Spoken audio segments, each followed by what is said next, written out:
آج کے درس میں آپ حضرات کے سامنے میں پیش کرنا چاہتا ہوں کہ دیکھیں کہ اللہ رب العالمین کا نظر نہ آنا یہ بھی امتحان ہے۔ اب یہاں پر ملحدین یہ کہتے کہ بھائی اگر اللہ رب العالمین موجود ہے تو وہ نظر کیوں نہیں آتے؟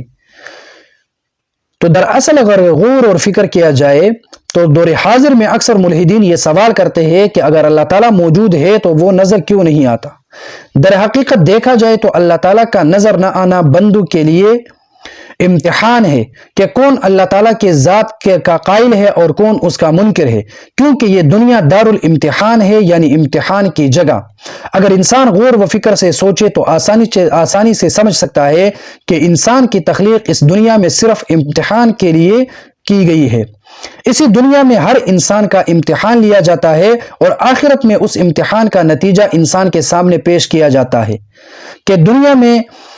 دنیا کے امتحان میں کون کامیاب ہوا اور کون ناکام، اس نتیجے کے مطابق انسان کو آخرت میں بدلہ دیا جاتا ہے۔ اگر اللہ تعالیٰ نظر آتا تو امتحان کا مطلب ہی ختم ہو جاتا، کیونکہ ہر کوئی اللہ تعالیٰ کو دیکھ کر اس کے وجود کا قائل ہو جاتا۔ اب یہاں پر کوئی اللہ کو دیکھ کر وجود کا قائل ہو جائے، کوئی اللہ کی بھیجی ہوئی کتاب پڑھ کر اللہ کے وجود کا قائل ہو جائے تو اس دونوں کے مابین زمین اور آسمان کا فرق ہے۔ لہذا جب دنیا میں امتحان کا سلسلہ چل رہا ہو تو کوئی بچوں کو امتحان کے سوالات کے جوابات نہیں دکھاتا، ورنہ امتحان لینے کا کوئی مقصد نہ ہوتا۔ اسی طرح اگر اللہ تعالیٰ اس دنیا میں لوگوں کو نظر آتا تو امتحان کی مصلحت ختم ہو جاتی ہے۔ اب یہاں پر ظاہر سی بات ہے کہ اللہ رب العالمین کے ساتھ مخلوقات کا یہ رشتہ یہ انتہائی گہرا اور محبت بھرا رشتہ ہے۔ یعنی جس طرح انسان اللہ کے ساتھ محبت اور عقیدت سے تعلق رکھنا چاہتا ہے تو اسی طرح اللہ رب العالمین بھی اپنے بندوں کے ساتھ محبت کے ساتھ تعلق رکھتا ہے۔ یعنی حدیث جناب محمد رسول اللہ صلی اللہ علیہ وسلم کی حدیث ہے کہ اللہ رب العالمین اپنے بندوں کے ساتھ ماں سے زیادہ محبت رکھنے والا ہوتا ہے۔ یہاں پر میں آپ حضرات کو ایک اور وضاحت کروں کہ رسول اللہ صلی اللہ علیہ وسلم نے ایک حدیث بیان فرمائی ہے، اور یہ حدیث اکثر جو کتابیں لکھی گئی ہے احادیث کے فن میں ان تمام کتابوں کے اندر موجود ہے، لیکن صحیح ستہ میں مسلم شریف کے مقدمہ میں یہ روایت موجود ہے، من کذب علی متعمدا فلیتبوأ مقعدہ ففی النار یا فی النار، یعنی جو جان بوجھ کر رسول اللہ صلی اللہ علیہ وسلم پر جھوٹ باندھے اگرچہ وہ بات اچھی کیوں نہ ہو، پھر بھی اس انسان نے اپنا ٹھکانہ جہنم میں ہی بنا دیا، اس نے اپنا ٹھکانہ جہنم میں بنا دیا۔ یعنی ایک بات کو رسول اللہ صلی اللہ علیہ وسلم کی طرف منسوب کرنا، اور آپ کو پتا ہو کہ بھائی یہ بات رسول اللہ صلی اللہ علیہ وسلم نے بیان نہیں فرمائی ہے، تو پھر اس کے باوجود آپ رسول اللہ صلی اللہ علیہ وسلم کی طرف وہ بات منسوب کرے تو یقیناً آپ نے اپنا ٹھکانہ جہنم میں بنا دیا۔ اب یہاں پر اس حدیث کو ذکر کرنے کا مطلب یہ ہے کہ آپ دیکھیں سوشل میڈیا پر یا اس طرح علماء کی زبان یا اس طرح آپ دیکھ لیں لوگوں کی زبان، لوگ یہ کہتے ہیں کہ حدیث ہے کہ اللہ رب العالمین اپنے بندوں کے ساتھ 70 ماؤں سے زیادہ محبت رکھنے والا ہوتا ہے، یعنی اللہ تعالیٰ اپنے بندوں سے 70 ماؤں سے زیادہ محبت کرتا ہے، اور اس کو حدیث کہا جاتا ہے، لیکن یہ حدیث نہیں ہے۔ حدیث کے اندر 70 ماؤں کا لفظ موجود نہیں ہے، حدیث میں بس صرف اتنا ہے کہ اللہ رب العالمین ماں سے زیادہ محبت، یعنی ایک ماں اپنے بچوں سے جتنا محبت رکھتی ہے اس سے کئی زیادہ اللہ رب العالمین اپنے بندوں سے محبت رکھتا ہے۔ یہ 70 ماؤں کا لفظ حدیث میں موجود نہیں ہے۔ یہ ضمناً یہاں پر آپ حضرات کے سامنے میں نے پیش کی کہ شاید ایک دو ساتھی اس غلط فہمی میں نہ ہو کہ حدیث میں یہ لفظ ہو کہ اللہ تعالیٰ اپنے بندوں سے 70 ماؤں سے زیادہ محبت رکھنے والا ہے۔ بہرحال میں یہ بتانے والا تھا کہ دیکھیے اللہ رب العالمین اپنے مخلوقات کے ساتھ انتہائی محبت رکھنے والا ہے۔ تو اب اگر آپ اللہ رب العالمین کے محبوب ہے اور اللہ رب العالمین آپ کے محبوب ہے، آپ اللہ رب العالمین کو چاہتے ہیں، اللہ کو پسند کرتے ہیں، اللہ کو مانتے ہیں، اللہ کو وحدہ لا شریک مانتے ہیں، اللہ کے وجود کے قائل ہے، تو پھر ظاہر سی بات ہے کہ دیکھیں عشق کا اور محبت کا تقاضا یہ ہے کہ آپ اپنے محبوب کو نہ دیکھنے کے باوجود بھی اس کے بات پر عمل کریں۔ یہ زیادہ بہتر ہے اس سے کہ وہ محبوب آپ کے سامنے کھڑا ہو کر آپ کو ایک بات اور کام کا حکم دے۔ یعنی مثال کے طور پر یہاں پر ضمن ایک بات میں آپ حضرات کے سامنے عرض کروں کہ یہ کتابی جملہ نہیں ہے، میرا اپنا ذاتی ایک جملہ ہے۔ اگر مناسب سمجھے تو ٹھیک، نہیں تو پھر یہ شاید میرے منہ سے کوئی غلط جملہ نکلے گا۔ وہ یہ کہ دیکھیں، اگر خدا نہ خواستہ اگر بالفرض ہم اس دنیا میں اللہ کے وجود کو دیکھ سکتے اور اللہ کے وجود کو دیکھتے، پھر جنت میں جانے کا مزہ ہی کچھ نہ ہوتا۔ کیوں؟ کیونکہ اب اس دنیا میں بھی اللہ نے ہمیں ہزاروں نعمتوں سے نوازا ہے، اور جنت میں بھی اللہ رب العالمین ہمیں ہزاروں نعمتوں سے نوازے گا۔ اب اگر اس دنیا میں ہم اللہ کو دیکھ چکے تھے تو پھر جنت میں دیکھنے کا مزہ ہی کچھ نہ ہوتا۔ مزہ تو تب ہوگا کہ ساری زندگی ہم اس دنیا میں اللہ کی غلامی میں گزارے، اللہ کے سامنے سر بسجود ہم اللہ کے دربار میں روئیں چلائیں، اور ان باطل قوتوں کے سامنے ہم اللہ کے وحدت اور اللہ کے واحد ہونے کی گواہی دیں، اور اپنی ساری زندگی لا الہ الا اللہ کے نام پر گزاریں، اور اپنی ساری زندگی ہم اللہ کے عشق میں گزاریں، اور جب ہم مر جائے اور ہم جنت میں داخل ہو جائیں اور تب اللہ اپنا دیدار سے ہمیں اور آپ کو نوازے گا، تو اس کا مزہ ہی کچھ اور ہوگا۔ یعنی دوسرے جملے میں آپ حضرات کو بیان کروں کہ پوری زندگی آپ جس ذات کے لیے تڑپتے ہیں، پوری زندگی جس طرح مچھلی پانی کے بغیر تڑپتی ہے، جس طرح مچھلی پانی کے بغیر تڑپتی ہے، اسی طرح انسان اپنے خالق اور اپنے مالک کے وجود اور ذات کو دیکھنے کے لیے تڑپتا ہے۔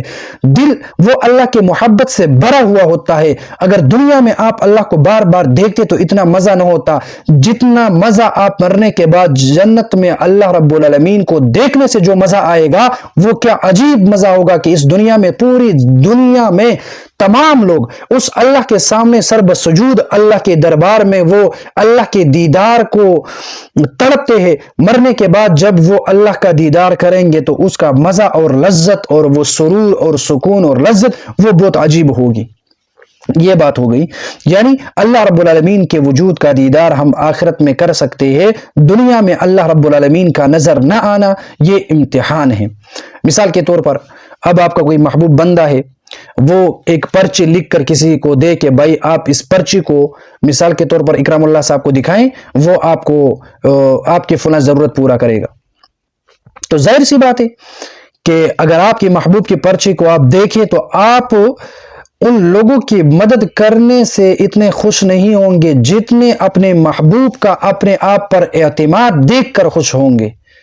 یعنی اگر محبوب آپ کے سامنے کھڑا ہو کر آپ کو ایک بات بتائے، اس کا الگ مزہ ہوتا ہے، لیکن اگر وہ ناز اور فخر کر کے آپ پر غیب کی طور پر آپ کو ایک کام سونپ دے، ایک کام کا حکم دے، اور آپ اپنے محبوب کے عشق میں غیبی طور پر اس کام کو سر انجام دے، تو اس عشق اور محبت کا الگ مزہ ہی ہوتا ہے۔ یعنی دراصل عشق اور حقیقت، محبت اور جتنی بھی لذت اور سرور والے عشق جو ہے وہ دراصل اللہ اور اللہ کے محبوب بندوں کے مابین ہونی چاہیے۔ تو اس کے لیے ہمیں اور آپ لوگوں کو چاہیے کہ ہم صوفیاء کرام کی کتابوں کا مطالعہ کریں۔ یہاں پر ایک آخری بات میں آپ حضرات کو بیان یہ بھی کرنا چاہوں گا کہ اگر آپ بالفرض الحاد کے خلاف لڑنا چاہتے ہیں، لڑنے کا مطلب یہ نہیں کہ آپ ملحدین کے ساتھ دست و گربان ہو جائے یا ان کو عاجز کرنے کے لیے آپ ان کے سامنے دلائل پیش کریں، نہیں، مطلب آپ الحاد کے فتنے کی رہنمائی کرنا چاہتے ہیں یا آپ ملحدین کی رہنمائی کرنا چاہتے ہیں، تو آپ لوگوں پر لازمی ہے کہ آپ اپنے اندرونی طہارت اور پاکیزگی کا زیادہ خیال رکھیں، اور طہارت اور پاکیزگی وہ آتی ہے اہل اللہ کی صحبت اختیار کرنے سے، اور اہل اللہ کی صحبت اختیار کرنے سے آپ کو رسول اللہ صلی اللہ علیہ وسلم کی انوارات، برکات، تجلیات آپ کو نصیب ہوتی ہے۔ تو جب آپ کو وہ نصیب ہوگی تو وہ باتیں آپ کے دل پر کھل جائے گی جو باتیں عام انسانوں سے مخفی ہوتی ہے۔ جیسا کہ حافظ ابن تیمیہ رحمہ اللہ نے فرمایا ہے کہ اللہ کے اولیاء جو لوگ ہوتے ہیں، یعنی اللہ کے محبوب جو لوگ ہوتے ہیں، جو متقی اور پرہیزگار لوگ ہوتے ہیں، ان کے دل اور دماغ پر وہ باتیں کھلتی ہے، ان کو وہ سب کچھ معلوم ہوتا ہے جو عام لوگوں کو معلوم نہیں ہوتا ہے۔ تو جب آپ الحاد کے بارے میں اگر آپ سوچتے ہیں، بعض چیزیں ایسے ہیں الحاد کے اس فن میں وہ نہ تو بیان کی جا سکتی ہے، نہ وہ پڑھی جا سکتی ہے، نہ وہ لکھی جا سکتی ہے، وہ ادراک اور محسوس کی جاتی ہے۔ یعنی مثال کے طور پر اگر میں آپ کو بتاؤں کہ کرم اللہ صاحب مجھے آپ سے بہت زیادہ عقیدت ہے، محبت ہے، تو اب میں یہ بیان تو کر سکتا ہوں لیکن میں آپ کو دکھا نہیں سکتا ہوں۔ یا اگر میں آپ کو کہوں کہ بھائی میرے سر میں درد ہے، اب یہ درد تو میں بیان تو کر سکتا ہوں لیکن میں آپ کو دکھا نہیں سکتا ہوں، لیکن اس بیان کی جو اصل کیفیت ہے وہ الفاظوں میں بیان بھی نہیں ہو سکتی۔ اسی طرح الحاق کے اس میدان کے اندر کچھ باتیں ایسی ہوتی ہے جو بیان کرنے سے اطمینان نہیں ملتا، بلکہ ان باتوں کو ادراک کرنے سے انسان کو سکون اور اطمینان ملتا ہے۔ اور عقیدہ کی پختگی تب ہوتی ہے جب اللہ کا اور بندے کا آپس میں تعلق جڑا ہوا ہوتا ہے اور انسان قدم قدم پر اللہ رب العالمین کی رہنمائی حاصل کرے قرآن مجید سے، یعنی جو ہدایت کی کتاب اللہ نے مخلوق کے لیے بھیجی ہے، ہم اس کتاب کو پڑھ کر سمجھنے کی کوشش کریں گے تو ہم تمام فتنوں سے محفوظ رہیں گے۔ یعنی آج کا درس اتنا ہی کافی ہے۔ انشاءاللہ اگلے درس میں ہم انسان کی معلومات اور خدا، یعنی انسان کی معلومات اور خدا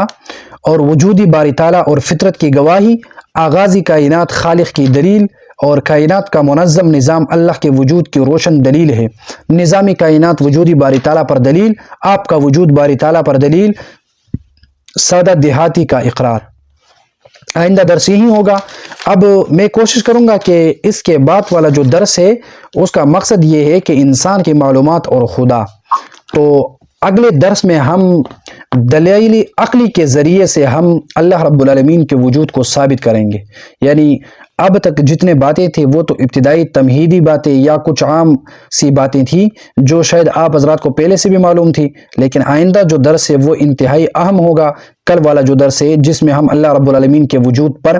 عقلی دلائل پیش کریں گے اور ملحدین کو ہم اس بات پر قائل کرنے پر مجبور کریں گے، یعنی ان کے دل و دماغ سے ہم اس پردے کو ہٹانے کی کوشش کریں گے جس پردے کی وجہ سے وہ حقیقت کو نہیں دیکھ سکتے ہیں۔ جب ان پردوں کو ہم ہٹائیں گے تو وہ حقیقت کا اقرار کر کے اللہ رب العالمین کے وجود کا قائل ہو سکتے ہیں۔ اللہ رب العالمین ہمیں اور آپ بھائیوں کو اس دنیا میں